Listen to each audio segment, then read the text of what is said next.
This is Delta Sierra Juliet. Is there any known traffic below 5,000 feet? No known traffic. Seems to be a large aircraft below 5,000 feet. 안녕하세요. 미사대 총장입니다. 외계인에게 납치되었다는 의혹을 받고 있는 프레데릭 발렌티크. 1987년 10월 21일 호주 상공에서 프레데릭 발렌티크의 경비행기가 갑자기 증발하는 사건이 발생합니다. 발렌티크는 영연방 항공훈련단 소속으로 이제 막 파일럿을 꿈꾸는 사람이었습니다. 그는 상업용 라이센스를 따기 전 연습을 위해 호주 남부에서 비행훈련을 시작합니다. 비행한 지 약 50분 후 발렌티크의 경비행기가 레이더에 감쪽같이 사라져버립니다. 당시 호주 경찰은 해당 비행기가 추락했다고 생각했고 군까지 동원해 추락 지점으로 의심된 곳을 샅샅이 수색합니다. 하지만 어떠한 것도 찾지를 못합니다. 아주 작은 비행기의 잔해조차도 찾지를 못했습니다. 이를 이상하게 여긴 경찰은 관제탑으로 갑니다. 만약 발렌티크가 추락한 거라면 구조 신호를 보냈을 거라 생각한 겁니다. 교신 내용을 바탕으로 언제 연락이 되었는지, 언제 끊어졌는지를 파악하면 추락 지점을 대충 알 수 있을 것이라 생각한 것이죠. 하지만 그의 구조 신호는 전혀 없었습니다. 말 그대로 공중에서 갑자기 사라졌다고 밖에는 생각할 수 없었습니다. 발렌티크 본인도 인지하지 못한 채 말이죠.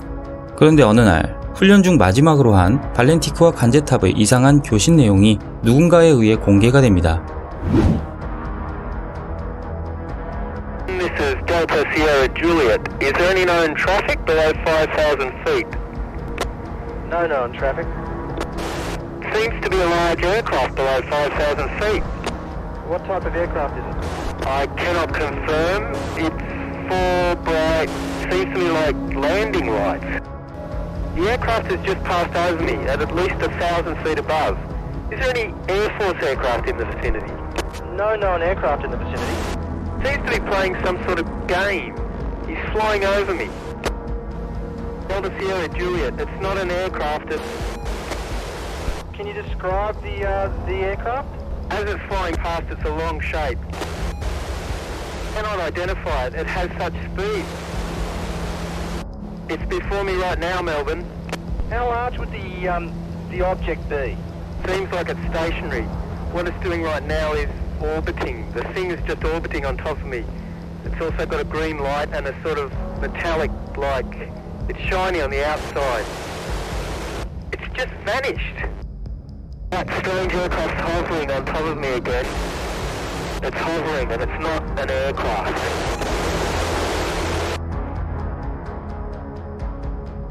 이후 언론에선 발렌티크가 UFO에 납치되었다고 보도했고 믿기 어려운 이야기였지만 찾지 못한 발렌티크의 사체 혹은 비행기의 잔해들 그리고 교신 내용, 이러한 내용들이 UFO 납치설에 무게를 실었습니다. 그리고 실종 장소 지역이 UFO 출몰지로 유명한 곳이기에 더욱 그러했습니다. 실종 5년 후 1983년 7월 발렌티크가 갑자기 사라졌던 곳에서 얼마 멀지 않은 플린더스 섬 근처 해변에서 비행기 엔진의 잔해가 발견됩니다. 해당 엔진은 발렌티크가 몰던 비행기의 엔진과 동일한 엔진이었습니다. 같았으나 그 엔진 잔해가 발렌티크가 몰던 비행기의 잔해인지 알 수 없었습니다. 하지만 경찰은 그 엔진이 발렌티크의 비행기에서 나온 잔해라 판단을 했고 결국 사고사로 결론이 나버립니다. 그렇게 시간은 흘러 2013년, 오랜 시간 동안 해당 사건에 의문을 가진 사람들의 항의에 호주 공군은 재조사에 들어갔고 얼마 지나지 않아 하나의 발표를 합니다.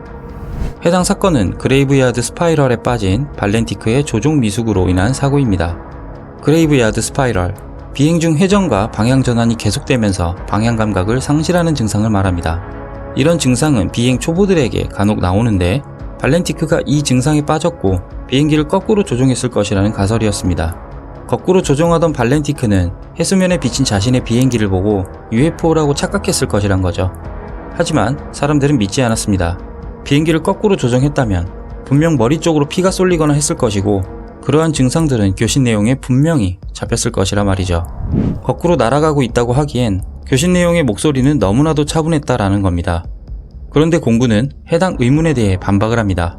자동차를 급출발하면 몸이 뒤로 갑니다. 비행기는 매우 빠르기 때문에 그레이브야드 스파이럴에 빠지면 잘 모를 수도 있습니다. 이 얘기를 사람들은 대부분 수긍을 합니다. 그럴 수도 있겠다라고요. 그때 자신이 직접 경비행기를 몰고 있다고 하는 사람이 나타납니다. 그의 주장은 이러했습니다. 발렌티크가 타고 있던 건 제트기가 아닌 경비행기였다. 즉, 중력의 방향을 모를 정도로 속도가 나오지 않고 그는 비행 훈련 중이었기에 무리하지 않았을 것이다. 또한 비행기에는 비행기 회전 및 슬립 표식이 자이로 계기가 있다 라고 말이죠. 그러나 정확한 원인은 지금도 알 수 없습니다. 그만이 알고 있을 테니까 말이죠. 그는 정말 UFO에 납치가 된 걸까요? 아니면 단순한 조종 미숙으로 인한 사고일까요? 이상 총장이었습니다. 구독과 좋아요는 강의 자료를 만드는 데 큰 힘이 됩니다.